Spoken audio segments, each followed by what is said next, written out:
Hello everyone and welcome back to my channel. Now in this video, I know it's correlating too much to it, but what can I say? Big fan of the book, big fan of both the movies. So I need to just say this, Patrick Hockstetter.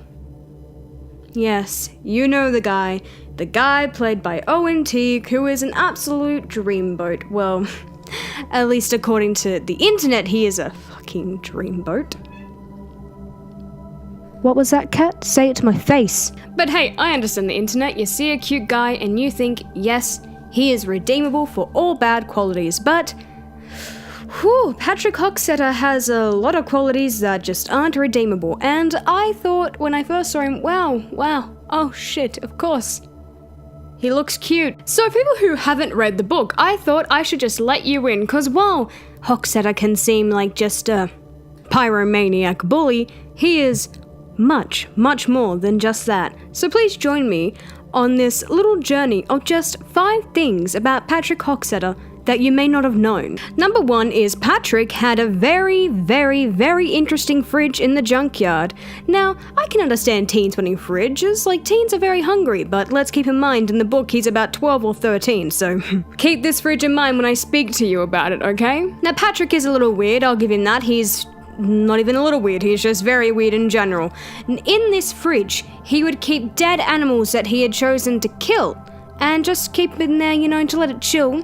And the way that this is brought up in the book is when Beverly Marsh goes to the junkyard, and she sees the Bowers gang, and, well, this will lead to number 2.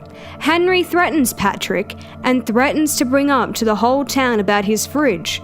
So, in a fit of rage, Patrick dumped all the dead animal bodies out of the fridge so that he wouldn't get framed. Number 2, which links into number 1 on how Beverly found this out. What happened is that once the other members of the Bauer gang had left, Patrick had started giving Henry a hand job and then offered to give him a blowjob, to which Henry responded by punching Patrick in the face, while also threatening to tell the town of Patrick's secret fridge. This led to Patrick emptying the fridge, to which Beverly could see in her hiding spot. Number 3, Patrick was a big believer in solipsism.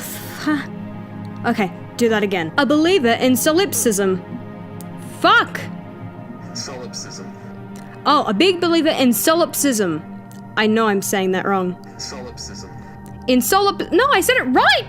Solipsism? I'm sorry, but I hear that and think scallop. Don't ask me how I think of that, I'm probably just hungry. This is the belief that only your mind is the real mind in the universe. You deny all reason that other minds exist, meaning that basically Patrick thought the rest of the world around him didn't exist. Now, this isn't just a philosophical thing for Patrick. He genuinely believed it, and he genuinely believed that only he existed in the world, which more lies into his mental illness as shown in the book.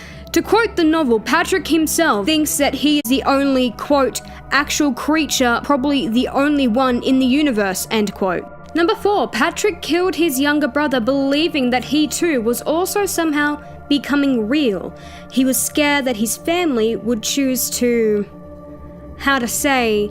think of the little brother more than him and replace him in a way. He didn't mind the fact that his parents would have children, but he was worried the child would, quote, alter his schedule, end quote, or, quote, replace him, end quote. That he would become a, quote, real mortal, end quote, like himself. There's a lot of quote, end quote in that. I am sorry. His younger brother was named Avery, and Patrick smothered him to death with a pillow.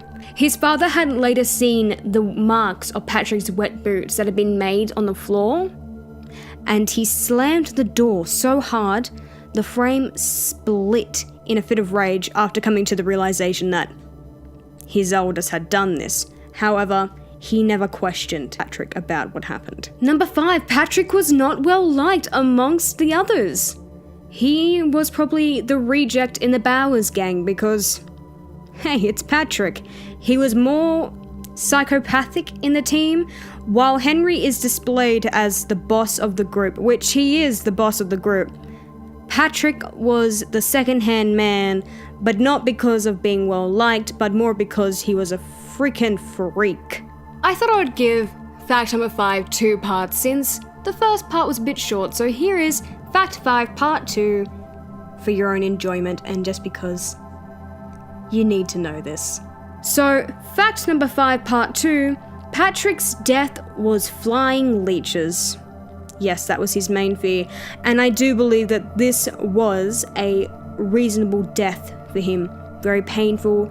The leeches drained him of his blood until he died, and I do believe that his death was justified, and that Stephen King wanted to give a fucked up death to a fucked up guy.